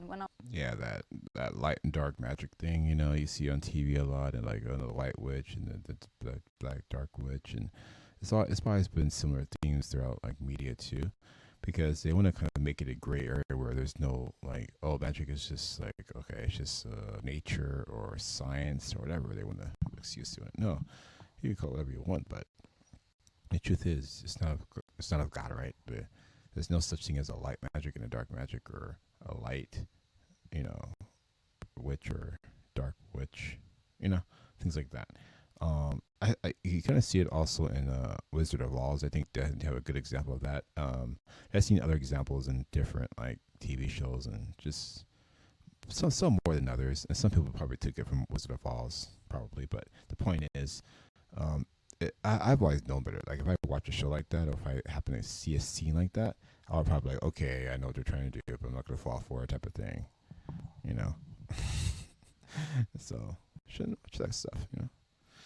So I was involved in the New Age and witchcraft and you know, light work and Reiki healing and all of that stuff.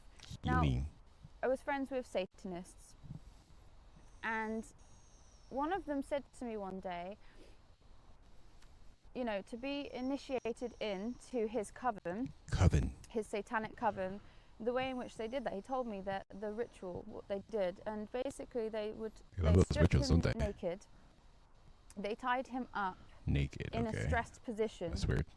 I think in like a bit of a fetal position, but on his feet. Things are getting weird. So he couldn't really move, and they tied him up, like and they blindfolded him, and they whipped him very hard for a very long time, until he came to this point where he was like out of his body, where he was in this hypnosis state. I guess the pain caused him to be in a hypnosis state, because it was so painful, and he was probably like, Yeah, it's kind of weird. And this was so that he could invoke spirits willingly, aligning with the devil, Wow. so that he could have knowledge and power, ultimately to feed pride. Crazy. He wouldn't say that, but it was Yeah, so he had knowledge it's all and about power. pride. Yeah, it's true. Now he's willingly doing that. They willingly do that. They willingly. Can you imagine, like, all these like, politicians and all these all these guys in DC? How many of those people have given themselves up to the Molochs or you know, doing all these rituals? We all know about the Bohemian Grove guys. I mean, who knows what they do, right? They have rituals there too, guys. With the owl, and potentially every once in a while you get to have some rogue people sacrificing actual humans or babies, and like, who knows, right? You hear stuff, and this is in our neck of the woods. This is like in terms of if you live in America, it's like this is some real stuff. And now you have the World Economic Forum. Who knows what they're doing over there, right? And outside the main recordings, right? So DC, I heard every time somebody goes there, they may not even be Christian, but they're like, yeah, it's like a really evil place. They kind of feel the evil there. And it just kind of reminded me of that. Like, people do all crazy things just to get power. And because of their pride, they want to be the best. They want to have the most money. They want to be in with the end crowd and, like, rule with the top elite, or at least get killed last. You know, just stuff like that. So it's pretty crazy. And it happens in Hollywood, too. Hollywood's another level of that, and I think it's the same, just different like industries, right? And they're all similar things. I'm not even gonna tell you what they do in Hollywood and music and film industry, but the point is, it's very, very similar. So I just kind of reminded me of that a little bit. Yeah.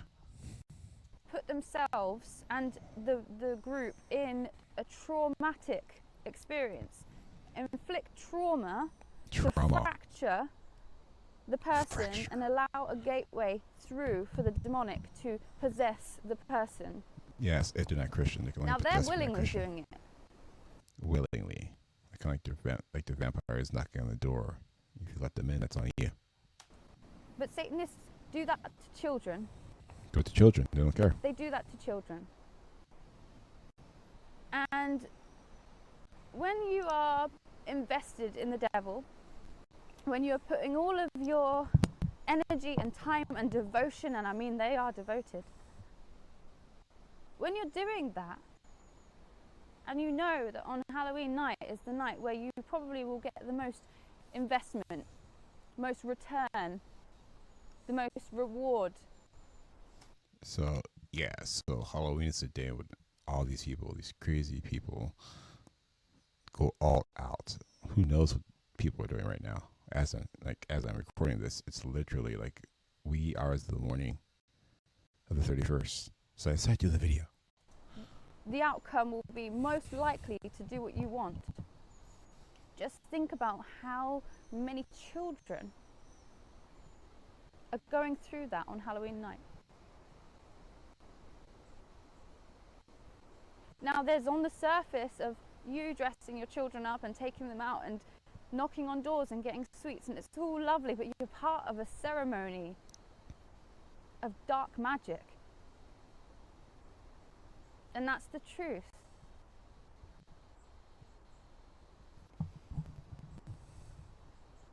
There is That's crazy. so much Dark magic, light magic is all the same. evil in this world.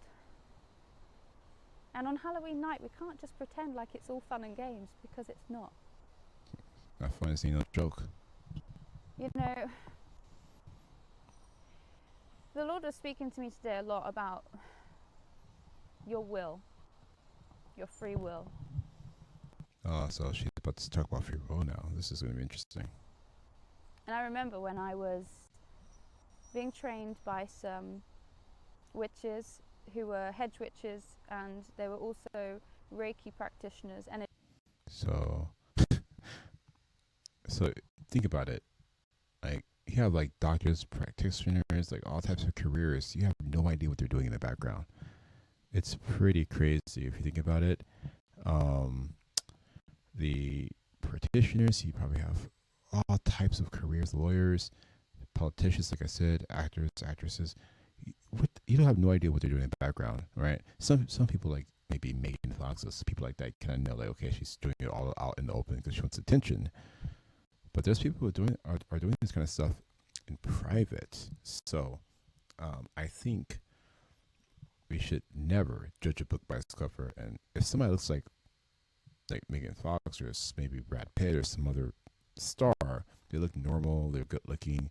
You don't know what they're doing in the background to keep that relevance, right? Even then, sometimes it doesn't help them, but other times, like, I mean, for what I'm seeing, it's if they are doing it, especially Megan Fox, it's probably getting her something. But what's the price? You're gonna pay a price for selling your soul for fame and attention like that, right? Now Megan Fox doesn't have to do any of that, but I think she thinks she has to. And then you have the other stars and stars who recently died, and you have just all types of stuff. Like where had their life gone? What were they doing that was meaningful? We don't know. I know it's no. We just know them from some movie or some show or maybe some comedy sketch. Who knows, right? Some TV show, right? We don't really know who they were on like in the background. So for all you guys who want to be famous, make sure you like if you're gonna be famous, make sure you have a purpose of why you're being famous at the very least, right? What are you gonna use that fame for? If it's because it can't be just for yourself. You gotta it's like every businessman or every person that's become successful. It's like, okay, how do I give back to the community? Because they know that they have to give back for what they've gotten, for the opportunity they've gotten, and they took advantage of it. They worked hard, and now they have to teach others how to do the same. But the question is, most of the time, they will have to teach others what the purpose of why they're doing it, right? Because if you have a purpose of why you're doing it, you're not going to continue. You're not going to take it as seriously. And this is just in the business world.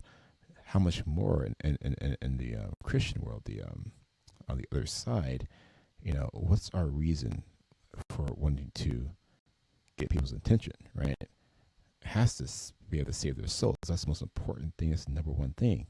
And there's other channels right now. I'm observing them. They're really catching up. They're really they're just on time when it comes to the just people coming out of the woodwork, right? Christians coming out of nowhere. People in the gaming world, people in the certain spheres coming out and talking about, hey, this stuff is real, man. This stuff is real, man. They don't care. They just don't care anymore. They don't care what people are thinking. So they just bold about their faith and man, I would love to do that. And this is why I start this channel, so I can really focus on the entertainment industry and evolving Christianity in some way. Like I want to kind of merge the two together. This is what the purpose of this channel is, in a way. It's not. I don't like to call it a Christian channel because I like to label it that for the purpose of getting out there. But at the same time, I'm not going to say it's not a Christian channel. It's predominantly because I'm Christian, so the channel itself is going to be just lots of variety, but it's going to be biblically based, right? So, and what is that going to look like? I have no idea. But the point is, I start this channel for that reason. Let's continue. Energy healers as well as shamans and ayahuasca. They did ayahuasca ceremonies and did energy healing during those ceremonies. They were many things. And I came under them and they started teaching me more and opening me up more to more, And one time when they were doing Reiki on me, and I was learning to read auras. She was reading auras. This is crazy. They said that they saw my spirit guide. They described it exactly how I knew my spirit guides to look like. And they said to me, they're here telling me that I need to help align your chakra about free will. I've heard this term before. They want to help you activate completely your Oh, own there it is. free will So to them. if you give yourselves to them, they will come and you won't have any control at all. They want they want it. Yeah, it's crazy. Don't do it. You know, I was so deceived, and I was like, great, working on that area of my chakras and doing mantras and different things to align with what now I know Insane. as demons. But the Lord put it into my remembrance today. Yes. About it being about my free will. Exactly. That's So what they were after. free will, guys. Like, God gave us free will because He loved us and He wanted us to choose God. In the same way, the demons are mimicking that and wanting people who don't know better to choose them willingly, as if it's some type of final test, some final thing that they have to do to kind of align and become one with the spirit or something like that. Kind of like with the new age, with the machines becoming one with the machines, like Grimes and Elon Musk's ex-wife and other people like them who are kind of globalists, and they believe that becoming one with machines would be the answer. Becoming one with the AI. What is the AI actually? Who knows? Who knows what that is? But it's all a lie, guys. It's all a lie. So don't fall for it. Please don't fall for it. No, don't take Neuralink. Please don't take Neuralink. People say it's inevitable because technology, you won't be able to do anything anyway without it. Kind of like cell phones. But again, if you can resist this one, please. I think it'd be a lot better if we do. So just saying. They were after my total and utter will. Total commitment. My will. There is power in our will. In man's free will. God's given us free will.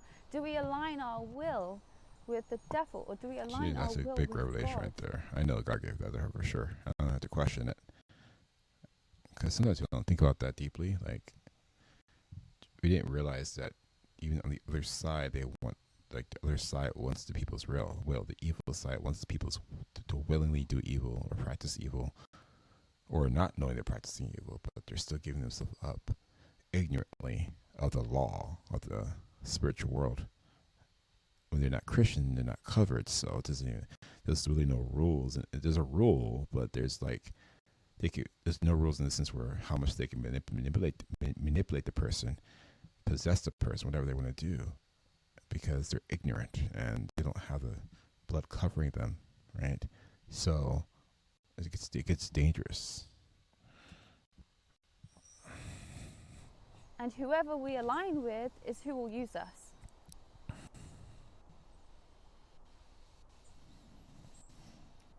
You know how the Lord is so very true. A gentleman. The Lord is just so beautiful. He will never force himself on anyone. No, that is not our Lord. He waits for you at the door, for you to knock. He opens. And he opens.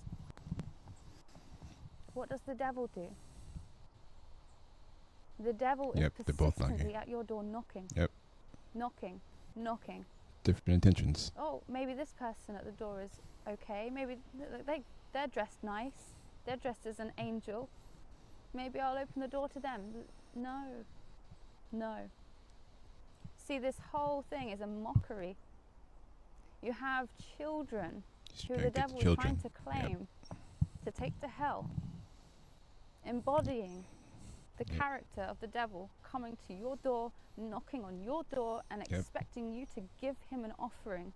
See, so to give him a sacrifice. Coming back to the sacrifices, like the same pattern throughout ages.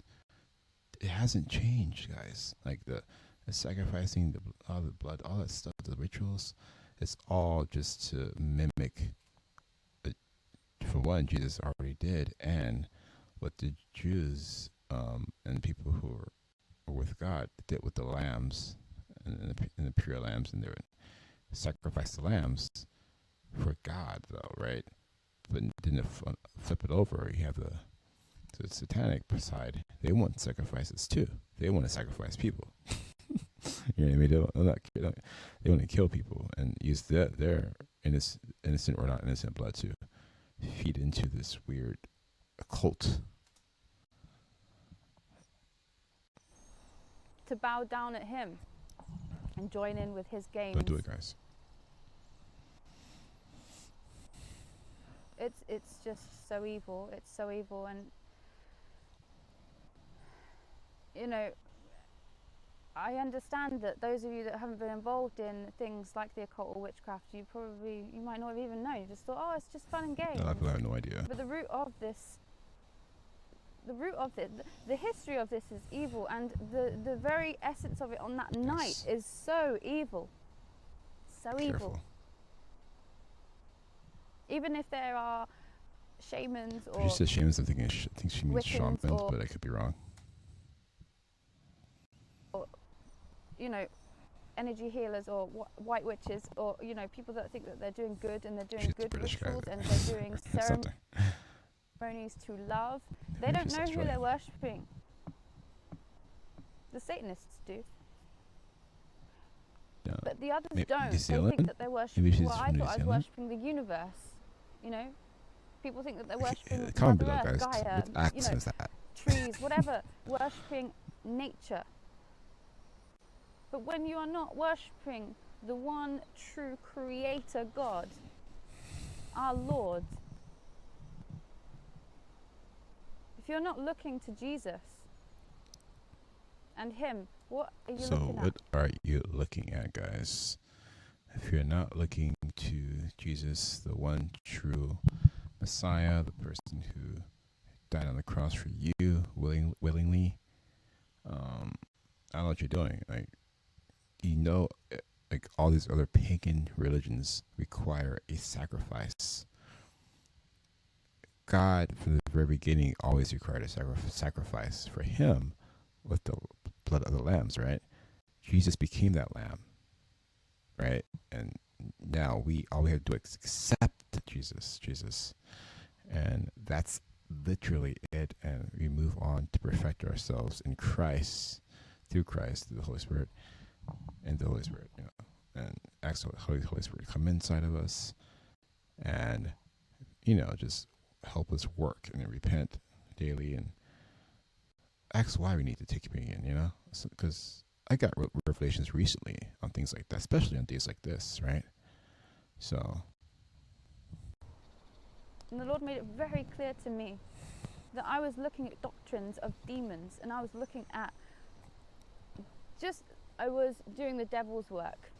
When I wasn't with the Lord, I was doing the devil's work. I was leading people into this like beautiful time of light on their merry way to hell. That's where I was going, and that's where I was taking people with me. When it came to working on yourself and the highway to. Don't even take it seriously. Just sing the song. I think that's all I wanted to say about Halloween. It's the analogy there of how people would dress up like demons and try and conform so they wouldn't get messed with as much. Yeah, I want to talk about that a little bit because like I said in the article that I read, about, you know, it's a secular site, it's an organization. This is 501c3, who knows how they're funded, but they went wrong about like how things were in the instance of they dressed up to. It's kind of like the world, right? The world goes one way. Anybody who kind of sticks out or becomes too different from everybody else becomes, you know, they kind of stick out, and it's easy to notice them in a negative light because they're not like everybody else. They're not following the crowd, just like certain maybe political parties or this, that. And it's just easier to follow the powers that be, and not just the crowd, but the people who are in charge of that crowd, right? The principalities and powers that rule the world. You stick out too much, and you're not that. They can try to easily squash you and completely isolate you, or unless you have like a really strong core group that's defending you, or like keeping that kind of core strong as a group of people. And then even then it's difficult, right? So you have the Christians getting persecuted back in back in I think of the Corinthians, you know, basically after Acts. So it happened throughout the Christian, like I think it was the I went to a whole Bible study on this, guys, so don't worry. I get the names mixed up, but basically Christians got persecuted during Paul's day a lot, right? Especially during Paul's day, and because they just saw them as a threat, and the principalities of powers didn't want the Christians to succeed, and it was just obvious that the Christians were the sword, thumbs that stuck up, the sticking up like a sword, though, right, like that. And they were kind of thrown on their side, and they had to get rid of the Christians. They didn't know why the Christians were a threat. They just knew they were a threat. They need to get rid of them. So it was easy to do that because the Christians weren't really an army with swords. They didn't fight with swords. They fought in spiritual. So it was easier to take them out. And really, they're just basically just like lambs getting ready to get slaughtered in a sense, because what were they going to do? They had to die for Christ, to die for what they believed in. So it's very sad that they had to go through that, but at least they got to heaven, because that's the kind of stuff that God honors, and I hope you remember that. So don't be afraid to stick out. Don't be afraid to lose your earthly things, even your earthly body, as long as you're doing it for Christ and you're doing it in a way that's not foolish, but you're doing it in a way that you have no choice to do it, right? Be wise like a serpent, but when it's time, and that's kind of how a lot of Christians have to think. And even when it comes to us, the Christians being embarrassed about sharing the gospel and things like that, because you are scared, are you really going to be scared and lead somebody astray, or pretend that heaven and hell is on a thing because you were too afraid to at least mention something that maybe happened to you, because you're afraid that they would think you're crazy, or they know Christianity is a thing. They know Christians have pretty much dominated the world for a very long time in their own way. It's just that the domination wasn't the pure Christians all the time. It was a lot of Catholic religion, Protestant churches, and kind of going through all these different things and making some political structures in their own way. But it had nothing to do with the core grassroots Christians. And that's the kind of channel that I'm trying to start. Like, I'm trying to start more of a not start it, but continue it from Acts. Kind of like Pastor Chan was doing, right? Chin. Basically, he started home churches. He left his big church and started his home churches, and continued to do that. And now he has multiple pastors leading churches, and it's growing. So this is real life stuff, and they actually help each other in real life. And that's going on. Can you imagine if everybody started doing that? I'm not trying to be a pastor, but I do want to create a community here in my own way. So that's something. And I want to really hook up with people on YouTube who have kind of the same mindset in that way. Not just be a YouTuber, but actually really do stuff outside of the internet and this weird internet world that we live in, and we interact with real people. And not to debate them, but just to, because debate to me, debating is a sport, it's a waste of time. But really make them question, ask them really good questions. I think that's be good at asking questions and asking more questions than they ask you. If we can do that as from an intentional perspective for sharing the gospel, I think we'll have a lot of success. And like kind of getting the message out there and really asking really good questions. Don't waste time arguing. Just ask some questions. Right? I can give you an example, but I gotta continue. All right. It is a massive lie of the devil, because the ones that don't get messed with as much, they're already his. Don't align yourself with the devil. Ooh, so that's another good one. So there's been many examples of this, guys. For those who are, if we're living a very smooth life, they don't feel like nothing's happening to us, then maybe we're not really that much of a threat, right? Really believe that. And it's the same thing with the political world, or it's kind of like flying over the enemy. Like, trust me, you will be targeted if you're flying over the enemy's camp. So if you are, just make sure you're covered. But I'm sure you would be, right? And the enemy can't touch you, like I said, to the prayer Psalm 91, like I should be doing every day, and Psalms 20, Psalms 1, Psalms 23, and 121, all those scriptures, right? For protection. So, if we're in God's will, we also need protection, and I think it kind of goes hand in hand. The stuff that's happening to me today, and it was very minor, but it was kind of like, geez, this is weird. This is the first time in my life. Like, seriously, I had some crazy stuff happen, but this is insane. From my perspective, right? I'm like, why is this happening to me today, right? So I had to, do some repenting and for myself, and I got reminded from another YouTuber, like, hey, you should not participate in these types of holidays. Not that I am, but it just kind of reminds me of the repentance attitude, and really be careful about what you're involved in. And I think it's a good, and it kind of reminded me of the importance of other things. Maybe she'll mention it. I'm not sure. I think the other girl mentioned it, but yeah. So we are going to meet as a church. I know a lot of you guys are from different places, so maybe just unplug your doorbell, I don't know, or hand out tracts, I don't know. But she's gonna have some tracts about the church. Yeah, I don't think I remember having a track in a long time, like, because they're different sizes, but yeah, I think they're good to do again. Just bring back the old school. Just spend some time with us in prayer if you can, on Sunday evening. This is going to be, how the Lord's been doing a sifting process. This is going to be a really interesting Halloween, because it's on the Lord's Day. It's on the day where people go to church. Now, are the Christians going to worship God in the morning and then align themselves with the devil in the evening? Now, keep in mind, this video was last year, so I want to remind you guys this was last year. So I'm guessing maybe last or 2 years ago, whenever this video was out, I'm guessing Halloween was on a Sunday. That's probably what she's saying. Or a Saturday, because she's believes in Saturday being the Lord's Day. The point is, it was on those days probably last year. So today is Tuesday, the 31st. So maybe last year or 2 years ago, it was Sunday or Saturday. You guys looked it up in the calendar, comment below. So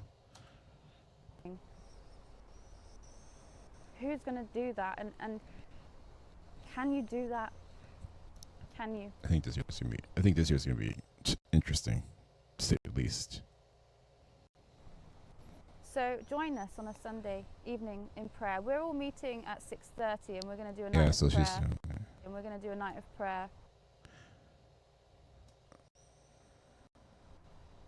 We could do with praying for one another. And yeah, I think that's good for one another. Christians to do on the 30th, like just throughout this whole month, just like pray, like just get things right with God, and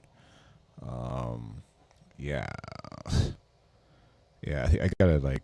It's funny, like multiple people mentioned praying in tongues as if it was supposed to be some weird thing. They didn't understand it, and then they kind of realized it's important, and that's the enemy. The occult side actually mimics tongues, which I didn't realize until really yesterday. And I was like, oh, I didn't know there's a thing. Did you actually do tongues? Like, what kind of tongues are you talking about? Like, right? So that's an interesting observation. But again, so I read the article. I didn't have time to get to the other video, because I think I kind of got to the point. But it was basically Michael Knowles and some other girl. She basically was a part of the occult. And she basically tells her story about like her experience. He intuited and inferred that there were these other problems going on, and so when it happened, then after the fact, they imposed this witchcraft narrative on it. But that was all just a bunch of mumbo jumbo to explain perfectly ordinary social phenomena that were going on. Maybe you've heard that. We are spiritual beings. So people right now, children, teenagers, grown-ups, are looking for that experience, and where is the static place is coming from my earphones. I'm not sure what you guys are hearing, but if you guys are hearing static, sorry about that. I'm not sure why it's staticky today. Again, it's the 31st. I don't know what's going on, but please put a gist of this computer. But I'm not sure what's going on. So it wasn't just that computer. I realized there's something going on with my computer. But today of all days, right? Never had this happen before. But yeah, that's it. Yeah. So if you guys hear it, let me know. It could be just my earphones, but usually I've never heard this. Even later, like I don't know, earlier yesterday, I haven't heard this. So. Feel like they are finding the new age. This is how I feel about. Have you heard of Burning Man? It's this music festival that takes place in the desert, and 70,000 people go, and there's music and drugs and kind of odd, things that they shouldn't be doing with their bodies, and then it culminates in the burning of a giant idol, just the Burning Man, and they set it on fire, and it's a weird pagan religious ritual, which is not good, and obviously it's kind of the topic that we're talking about here. But I at least sympathize with them because I think, well, they're looking for something. They know that life is about more than just money and work and Netflix.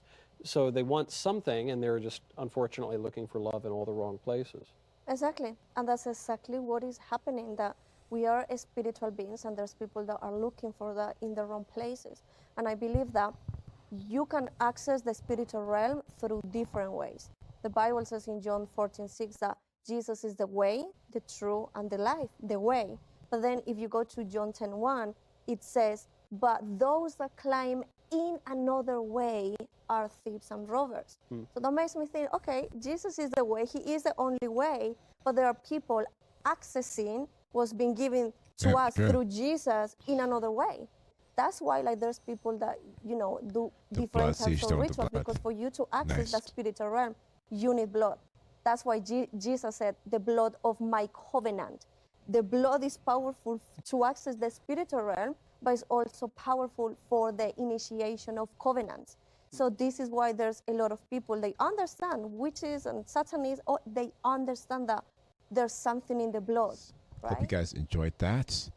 And I'm just basically kind of going over the history of Halloween and reacting to some videos that related to Halloween and relate to the occult, and how there's multiple former occultists, witches, whatever you want to call them, who transitioned to Christianity because they realized what they're doing and got a hold of them. So that was very powerful. And hey, let's maybe we could do a prayer today.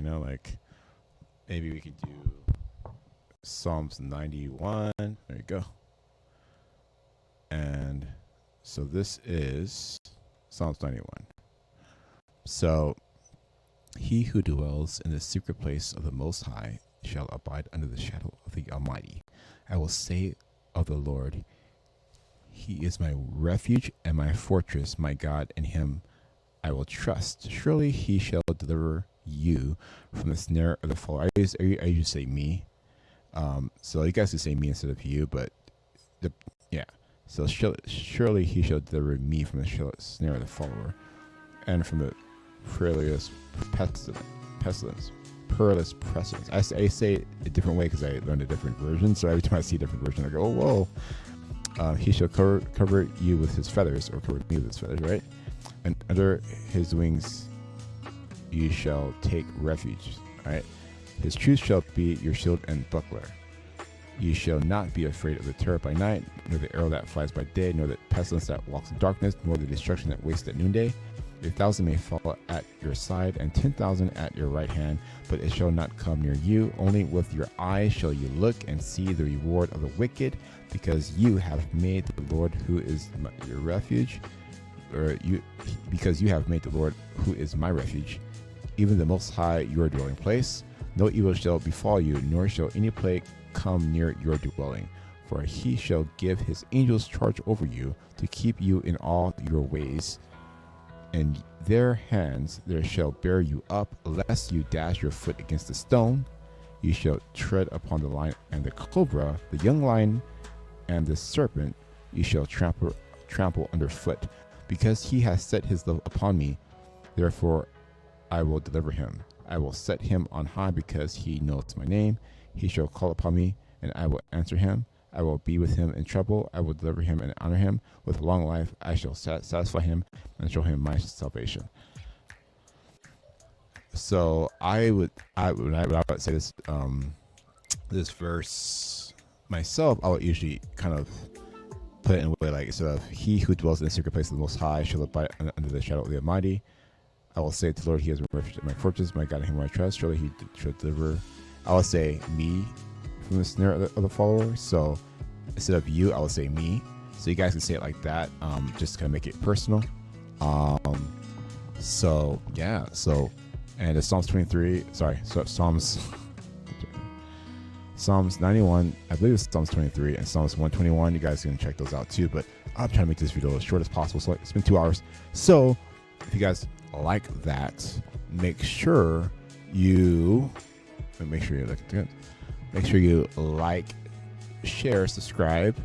And sorry for not looking at the camera a lot. I've just been really observing like everything on this page here. So like, share, subscribe, hit that bell for notifications if you want more of stuff like this. This is a very small channel right now, but I wanted to get to like 1 million just because I need that kind of support for what I would like to do. But it's not, it's important because in a sense where I've been wanting to do something big with this channel for a while now, right? Because it relates to something I want to do like over a decade ago, and this is a really good gateway for it. But I'm trying to keep it simple for now and kind of grow my channel, not slow, but just steady, right? And I want some momentum. So if you guys can share this, subscribe. Anybody who's been here, if you've been here for 2 hours, I don't know how you did that because I was very, very everywhere and trying to read. And the screen was bright and my eyes were dry. It's been like, I didn't get any sleep. But anyway, so yeah, like, share, subscribe, hit that bell for notifications, and be safe out there, guys. Stay blessed.